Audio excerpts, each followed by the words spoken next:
maire de la ville, président de la Cap Excellence, président de la FAP,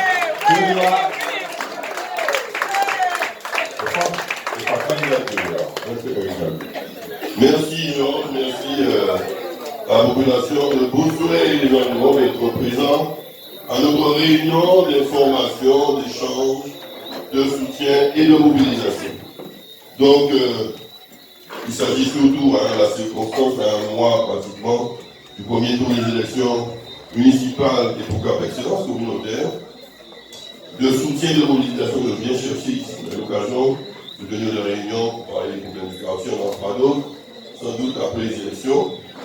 Mais il s'agit pour moi de vous demander votre soutien pour se faire mobiliser. Chacun d'entre vous devez prendre des initiatives, devez mobiliser vos réseaux familiaux, amicaux, professionnels, associatifs, personnels, pour ce faire, de sorte que nous puissions vraiment avoir une vague déferlante qui, dès le 15 mars, envahisse tous les bureaux de vote et puisse nous assurer une victoire sans bavure, une victoire éclatante, un triomphe dès le premier tour. Ce que je peux vous dire, les Beau-Soleil, depuis les temps immémoriaux, a toujours été au rendez-vous de la ville des amis, depuis Frédéric Jalton. Et je n'ai pas aujourd'hui resté en reste au moment où les amis se retrouvent, au moment où les amis sont de nouveau fiers d'être Avignon, au moment où les Avigniens sont fiers de l'être. Donc nous devons montrer cette fierté, encourager l'équipe qui a présidé son maire à tout cela. C'est un combat de longue haleine depuis 2008. Il a fallu redresser les finances communales, il y avait un gros déficit, laissé par l'ancien maire. Il fallait, c'est le préfet qui dirigeait la ville des Amis, on rappelle qu'on était sous tutelle. Il y avait des emplois toxiques, c'est dangereux, ça pénalisait quant à son remboursement les générations futures. Il a fallu travailler, pouvoir, relation avec les milieux bancaires, assainir tout cela. Il a fallu remettre le personnel communal qui subissait beaucoup d'injustices. Beaucoup d'injustices au travail, je crois que le candidat concurrent nous envoie un courrier au personnel communal, c'est son point de la campagne. Et pour les yeux qui va faire ci, ça, etc. Alors que nous savons que dans son équipe, il y a des gens qui ont promis de s'attaquer à pratiquement toutes les décisions que j'ai prises en matière de promotion du personnel communal. Il y avait dénommé Brafman le fou, que Gérard, qui attaque pratiquement toutes les décisions de promotion, d'avancement, de promotion du personnel, d'augmentation de quota horaire que j'ai pu prendre auprès vis-à-vis de ceux qui parmi vous sont agents que nous avons. Il y a un risque véritable. Cette équipe arrive au pouvoir, qu'on puisse revenir sur des décisions favorables, les arrêtés que j'ai pris en faveur de tel ou tel agent pour assurer sa promotion, augmentation de ses quotas horaires ou autre chose. Le risque est réel puisque l'individu en question, qui est pas de M. Serva, a déjà attaqué bon nombre de promotions de ses collègues. Il y a la police carrière. Et heureusement, on a gagné 90% des affaires. On est toujours là pour défendre les travailleurs qui sont attaqués par ce militant, cet agent des causes abîmes. Il y a quand même, sur 10% des cas, il a arrivé à casser un certain nombre de promotions d'agents du personnel communal. Donc, on ne va laisser aucune chance à cela. Et vous, employés communaux, vous devez être très vigilants pour ne pas mettre à la tête de la terre communale des gens qui remettront en cause les acquis, vos droits acquis, grâce à l'intervention du maire que je suis. Donc je vous appelle à votre vigilance et ne pas laisser prendre des récits pour des lanternes. Ok?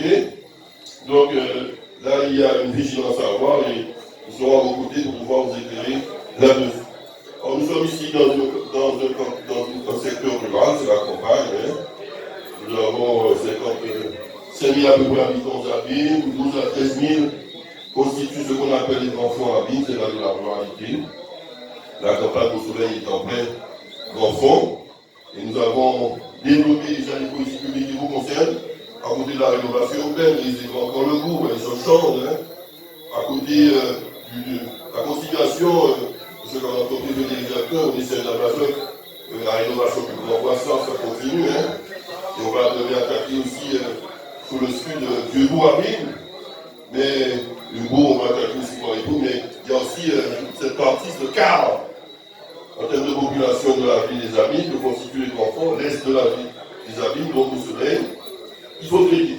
C'est à travers ce qu'on appelle le développement rural durable. Il s'agit pour nous de continuer à amener les réseaux d'eau. On a fait, et je sais que vous subissez encore les tours d'eau, c'est la seule partie du territoire des Abîmes qui subit encore les tours d'eau.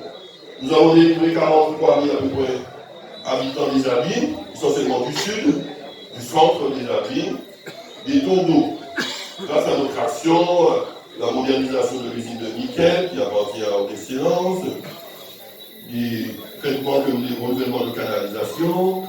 Nous avons aussi créé une usine toute neuve à Perrin et d'autres ouvrages liés Perrin et aux réservoirs de Boisbec qui nous ont permis de faire en sorte que 43 000 habitants n'est plus tout, mais il reste encore vous dans les enfants, 12 000 habitants, qui doivent bénéficier aussi de cette volonté que nous avons de cesser les tours d'eau qui sont mises en place par le SIAC. Donc, il faut qu'on puisse supprimer notre dépendance du SIAC, on a fait avec l'usine de Perrin, pour une certaine partie du territoire, qu'on modernise nos propres ouvrages sur l'usine de nickel qui dessert le sud des Abîmes, mais il faut aussi mettre l'Est, les grands fonds, la campagne est toujours desservie par le SIAC.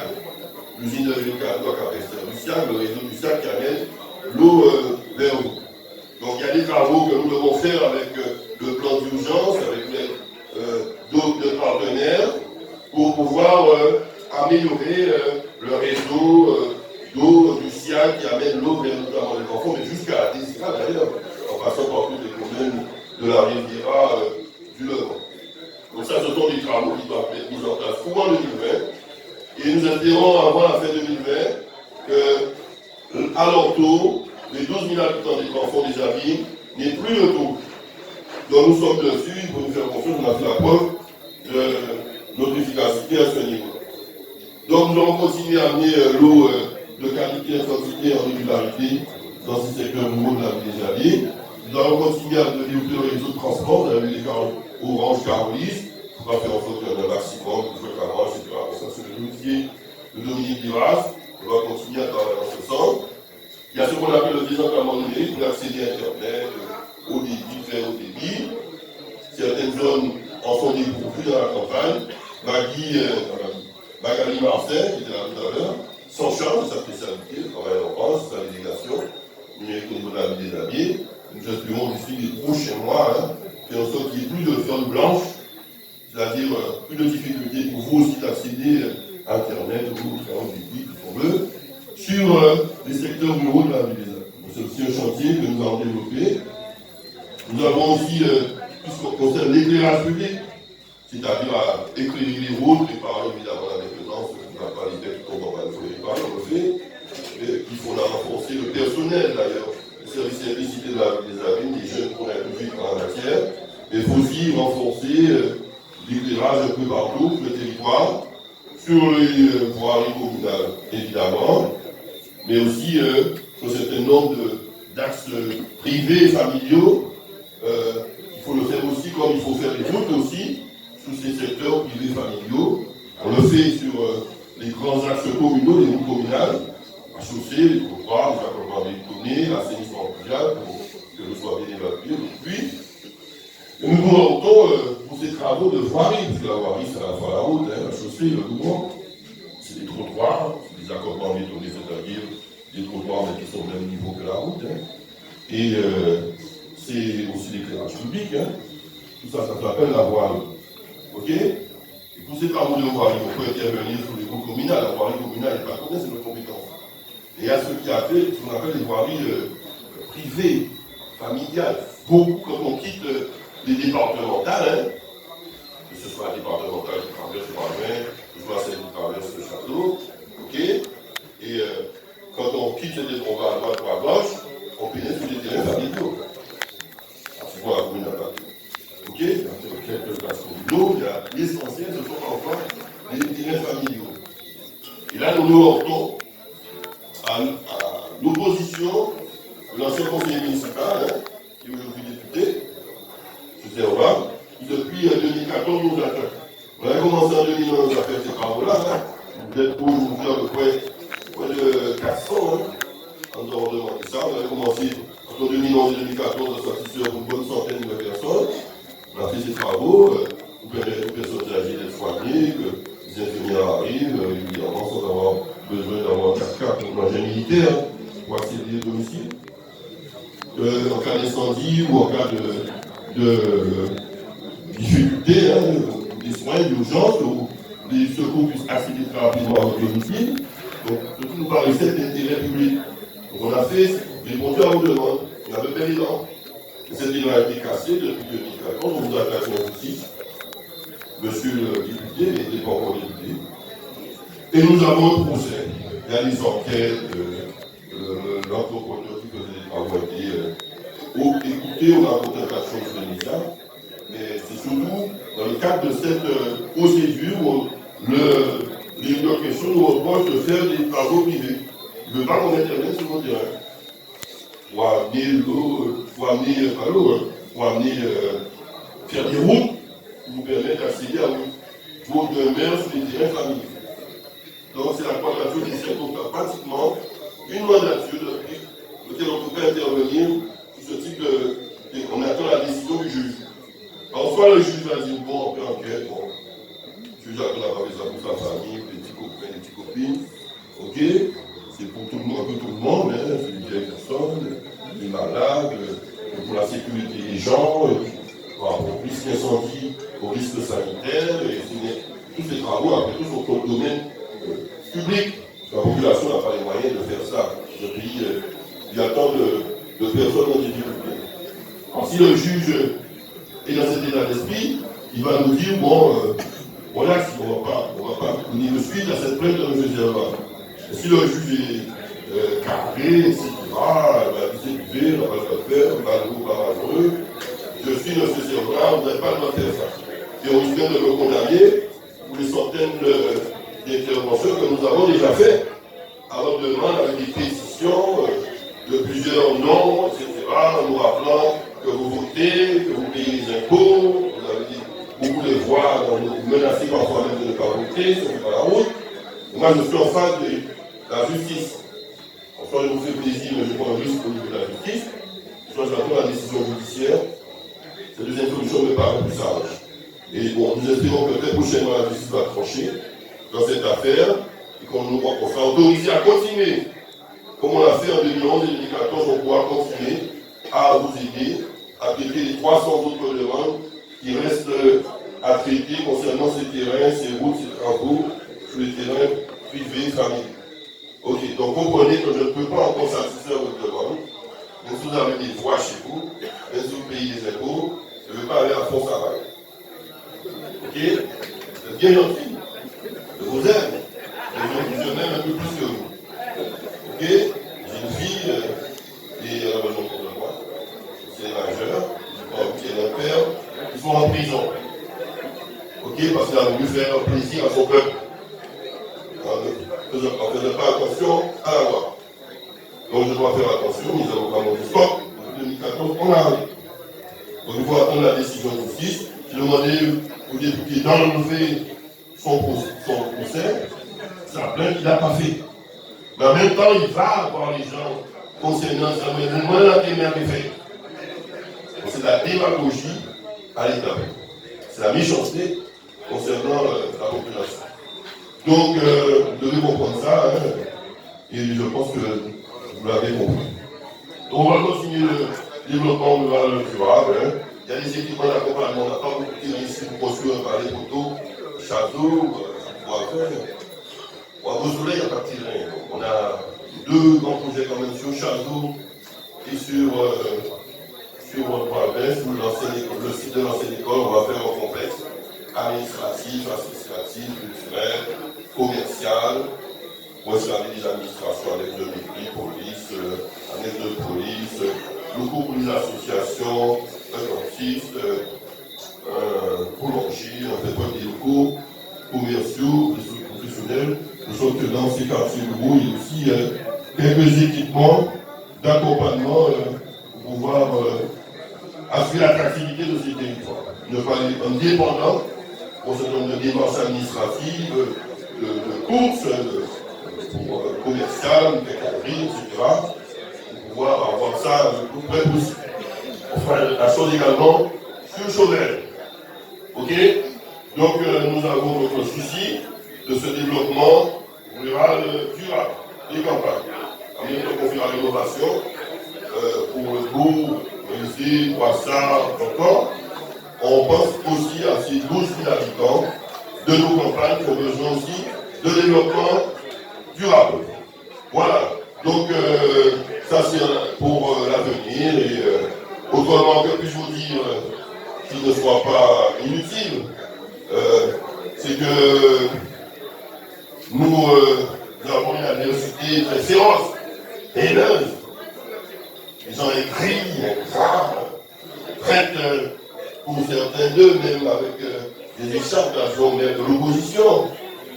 Ils nous ont trahis pour des promesses, un plat de lentilles, une aile de dème pour les plus chanceux d'entre eux, et ceux qui ont négocié. Et tous ces gens qui nous accusent de tous les maux et qui soutiennent ce candidat, quand on fait notre palmarès, dans mon entourage immédiat, je n'ai pas de repris de justice, tout le monde n'est pas à l'abri d'une erreur judiciaire, le repris de justice ou de gens mis en examen, ce n'est pas ça. Toujours du bois, ça peut arriver, que ne m'a pas, je vous l'ai dit tout à l'heure, je suis condamné pour avoir fait des travaux dans votre intérêt. Mais ce n'est pas le cas, je n'ai jamais été convoqué. On m'a convoqué le 5 décembre au monde de l'organe pour m'écouter, pour auditionner dans le cadre d'enquête suite à la plainte de M. Serra. Finalement, ils m'ont appelé 2 jours avant. Mais finalement, on n'a pas encore matière pour vous interroger sur quoi que ce soit, donc on verra. On vous dira. Le 5 décembre, nous sommes déjà pratiquement 2 mois après. Je n'ai toujours pas été convoqué. Donc pour l'instant, je n'ai pas été ou même auditionné. On en est peu. Même si la presse a fait un tas de tapage sur cette première convocation qui n'a pas été suivie des faits. Ok? Quand on regarde l'entourage de notre adversaire, vous avez M. Céline, on va commencer par lui, M. Le Boussoleil. Céline Max. Il se prétend être mon ami encore, mais qui me crache dessus, bave. Et de mort comme un serpent en longueur de journée. Quand on a des amis comme ça, on n'a pas besoin d'ennemis. Et donc, je me passerai volontiers de cette amitié. Moi, c'est du passé. Alors, c'est tout un ambitieux. Il n'arrive pas à se départir son échappe d'un jour vers il couvre le ridicule avec des amis, ça ne va pas ça. Les adjoints au maire de l'opposition. Ils sont accrochés à leur échappe d'adjoint au maire, le pompon en argent, comme un espoir de résurrection politique. Et donc, il y a ce monsieur, il les a mis en examen. Il a été convoqué par les tribunaux il y a quelques jours, mais malheureusement, tant mieux pour lui, il y avait la grève des avocats, cette affaire a été reportée. Il a été convoqué pour diffamation. Ok? Et voilà. Et quand on regarde de plus près encore, il y a des nommés Gérard Fleury, Guy Wafman le fou, depuis plusieurs années écrit des tracts, m'accuse de tous les mots, je suis un voleur, un escroc, je suis un pédophile, je suis un criminel, oui, il m'a accusé de meurtre, complicité de meurtre, j'étais dans une voiture avec M. Lizara, il y avait un accident, on a tué quelqu'un, en voiture, après il allait me cacher, etc. Donc, voilà, je suis un meurtrier. La seule chose qui m'a accusé, c'est le crime contre l'humanité. Okay? Le génocide. Donc, dans tout l'arsenal juridique, en termes pénal, criminel, il m'a accusé. Donc, mais vous ne le savez pas, mais moi je le sais depuis un moment, puisque je reçu au moins 9 certificats médicaux d'un psychiatre. On était agent de la commune, de ce monsieur qui s'est mis en congé de maladie avec des certificats pour 3 à 6 mois de renouvellement. Donc moi c'est un malade mental. Et non, mais je suis professionnel, moi j'ai une formation médicale. je n'ai pas parlé quand il était agent communal, mais maintenant qu'il est à la retraite, donc je suis pas en de réserve, ils m'ont dit qu'il est sous contrôle médical, d'un psychiatre. J'ai les certificats médicaux qui ont permis de prendre ses congés de longue maladie avant de prendre sa retraite. Donc je ne peux pas attaquer, on me dit pourquoi j'attaque pas. Je ne peux pas attaquer quelqu'un qui est malade mental. Les juges vont rapidement dire que cette affaire relaxée, c'est de malade mental, ou pas juger de malade mental. Ok? Et donc, de perdre de l'argent, de faire de l'argent inutilement. Ok? Donc on n'attaque pas un malade mental en justice. On cherche à, n'a pas besoin de juge, à besoin de bons médecins, de bons psychiatres. Le soigner, ça se guérit. Nous avons peut-être dans nos familles des gens qui ont des soucis, qui sont devenus malades mentaux. Ça se soigne. Encore faut-il qu'il veuille la tête de se faire soigner. C'est parce que même dans sa famille, il y a des cas de frères et sœurs qui vont attaquer un justice. Ou abus de faiblesse, voilà, sur ses parents, père et mère. Donc c'est pas un bon cas. Alors c'est peut-être tout ceci, peut-être la maladie mentale, je veux bien. Mais cela va plus de la médecine que de la justice. Par contre, je vais attaquer M. Silva, pour pas qu'il soit malade. Il y a aussi beaucoup diffamé, il a dit que j'ai acheté un terrain à M. Fifi à 5 €, terrain agricole qu'on a déclassé pour qu'on a aujourd'hui. Tout ceci est faux. M. Fifi n'a pas acheté de terrain à la commune, il a acheté un terrain privé, il a acheté 14 jours de carré. Il n'y a pas eu de déclassement, le terrain n'a jamais été agricole, c'est un terrain constructible. M. Fifi fait ses affaires. Il achète son terrain, il le revend comme il veut, il a payé droit. La commune n'a rien à voir avec ça. Ok? Donc il a dit, pour un député de la nation, c'est extrêmement grave. Donc on va l'attaquer en justice. Hein. C'est le maire qui les a mis, qui va l'attaquer, parce qu'il a mis en cause. Le maire les a mis dans l'exercice de sa fonction. Et qui déclare des terrains, c'est le maire les a mis avec la décision du conseil municipal. Ça ne fait pas en catimini. Donc le maire va l'attaquer en justice. Ok? Et donc, ils sont clairs à ce niveau-là. Mais ce monsieur Brafman, il a 4 mises en examen pour diffamation, calomnie, etc. Ok? M. Faber, Moukou, Pierre Pont, Jean Boucard, etc. Ok? Moi, je ne vais pas attaquer, et puis une fois, je n'attaque pas les fous. Mais puis, je n'ai pas d'informations, parce que même dans les laboratoires, je l'ai pas dit. Regardez ça confidentiellement, c'est un agent, il y a un certificat médical, je ne vais pas témoigner. La situation sanitaire. Comme il est en congé, il n'est plus agent. Je peux me permettre de dire la vérité là-dessus. Il n'est pas en congé, il est en retraite. Ok? Donc voilà. Et donc, 4 mises en examen de M. Fleury Girard, Brafman Le Fou. Le collaborateur de M. Serva, porte-parole des causes. Donc voilà le courage de M. Serva. Ok? J'en ai cité 2, c'est ça? Il reste un troisième. Maurice Coquin. Maurice Coquin nous a travaillé pour l'Atlantique, qui avait été condamné en première instance pour faux et usage de faux. Ok? Prise illégale d'intérêt. Ok? Il avait été condamné aussi à 1 an de prison avec sursis. Et destitution de tous ses droits civils, civiques et familiaux. Il a fait appel devant la justice, au tribunal correctionnel. Il a fait appel. Et aujourd'hui, la décision est tombée. La condamnation a été confirmée. Ok? Donc, monsieur Roquet est inéligible. Pas de ministre. Donc, il va rendre son écharpe que je lui ai donnée d'agent de l'opposition. Il n'en aura pas une deuxième. Il ne va pas avant 5 ans. Voilà. Mais le plus triste de l'affaire, c'est que la personne qui va se réjouir le plus de cette affaire-là, c'est M. Serva lui-même. Que nous savions déjà que M. Serva supportait pour qu'il soit condamné. Parce qu'il va harceler. Ok? Et M. Serva lui avait promis, peut-être une des raisons pour laquelle il nous a lâchés, il avait promis de faire comme il est au pouvoir, d'être juge, et de casser l'affaire là, ça, donc après la machine, de casser l'idée dans la tête. C'est ce que M. Serva lui a promis. Il nous a lâché un peu comme ça. Et je garde, il résiste là, à promesse à Serva. Je sais qu'il est plus content des condamnations. Plus content. Pas content, moi. Moi, quand j'appelle monsieur, il condamne. Pas pour moi, j'en fais un croissant. Mais c'est Serva qui est content. Le retour, j'ai mis dans pierre. Voilà. Regarde bien, il regarde bien. Donc voilà l'entourage. Je ne cite même pas une quatrième qui a déjà été condamnée pour inéligibilité aussi. Parce que présente les élections, je ne préfère pas la citer. Mais qui supporte aussi monsieur Servat tout à fait officiellement des hommes. Donc vous avez déjà 4 personnes, non les moins, qui sont dans le staff de monsieur Servat, qui prennent la parole avec un petit soutien, cravate et avec cravate, costume et point de bic. Et voilà, ce sont des gens soit condamnés par la justice pour 2 d'entre eux, soit mis en examen pour 2 autres. Mis en examen multiple. Voilà où nous en sommes. Je n'ai pas ça dans mon équipe. Ok?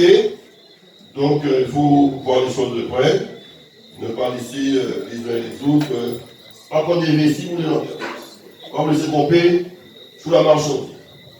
Donc, nous allons continuer notre travail sereinement, toute l'égalité, pour continuer à développer la ville des abîmes et continuer à développer cette renaissance de la ville des abîmes, faire en sorte que nous soyons fiers comme les hommes de la guerre.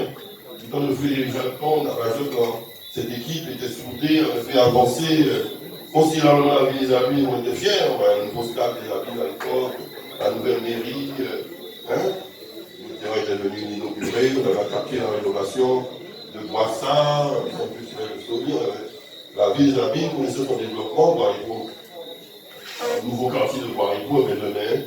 Nous aussi, on a retrouvé cette circuit, on a rénové la salle des fêtes, le beau des abîmes se rénove de jour en jour, les grands camps, ces grands quartiers humains qui sont à eux, le 2 près du quart, sur le tiers de la ville des abîmes, et le grand Boissin, qui mérite bien, on va développer Vieux-Bois-Abîme aussi, qui l'habitat indigne, il faut quand même faire quelque chose pour ces populations abîmiennes. On va aussi continuer à développer les campagnes des abîmes. On va se battre pour le développement économique. La ville des abîmes va embaucher tout le monde, j'embauche en fonction des besoins et des moyens de la ville. C'est équitable, beaucoup de gens profitent d'embauche en CDD, en CDI. Beaucoup de gens en CDD veulent être en CDI, c'est normal. Mais je ne peux pas embaucher tout le monde en même temps en CDD, en CDI. C'est impossible de passer de place pour tout le monde. Parce que quand j'ai un poste que je mets 3 CDD dessus, il faut à peu près 3 mois, 6 mois en moyenne par an. Je peux mettre 3 personnes sur le même poste en même moment. Ok? Donc c'est 3 minutes, je vais par l'air, il y a un autre qui va se manger, acheter de possibilités. Sortir du chômage à temps plein pendant toute la vie. Mais quand je prends le poste, je mets quelqu'un CDI dessus, ok? Et ça veut dire qu'il y a 2 personnes qui ne font plus rien du tout. Ils seront à 0 heure. Donc je fais un heureux, mais 2 malheureux. Quand vous me pressiez, ouais, 10 ans en CDI, je compte en CDI, en cas voter, etc., mais il faut penser aussi au fait que si je vous choisis, c'est 2 personnes que j'élimine. Et moi, ce n'est pas votre problème. Chacun voit midi à sa porte. Et moi, c'est mon problème. Donc, c'est progressivement qu'on cherche à placer évidemment sur les CDI. Je ne veux pas dire que tout le monde, tous ceux qui sont CDD, même si vous avez plus de 10 ans, qui va aller au CDI, c'est pas possible. Mathématiquement, c'est pas possible. Il n'y a pas de place pour tout le monde. Et en termes de justice sociale, c'est pas non plus sérieux. Donc forcément, il y a des choix, évidemment, qu'on choisit un, plutôt que l'autre. Il y a dit, ouais, il y a même 10 ans, il est là avant. Ok, je ne sais pas où. Il est là avant, ils vont dire 10 pour notre famille en moins 40, dans la famille, en famille, tout le monde a droit en raison pour dire, vous avez mérité place là avant. Ok? Donc c'est moi qui ça. Je peux me tromper, je ne suis pas parfait. Bien sûr. C'est moi qui suis réceptacle de toutes les demandes et mieux que chacun d'entre vous. Je peux apprécier les choses. On essaie de faire les choses de façon le plus équilibrée possible. On doit travailler dans tous les territoires, de toutes les familles, etc. Enfin, nos militants, nos sympathisants, mais il n'y a pas que, il y a aussi des gens qui représentent dignement la vie des amis dans le domaine culturel, sportif, il faut que pas militants, il ne faut pas jalouser, mais ce sont des amis qui défendent aussi les couleurs de la vie des amis, il y a aussi des prises en considération. Ok? Il n'y a pas que les militants, les frappistes, les frappeurs qui ont droit de travailler au niveau de la vie des amis. Très bien, il n'est pas. Ok, mais les parents doivent aussi, pas parce qu'il y a une famille, les parents en mère avec travail. On doit aussi, sans exagérer.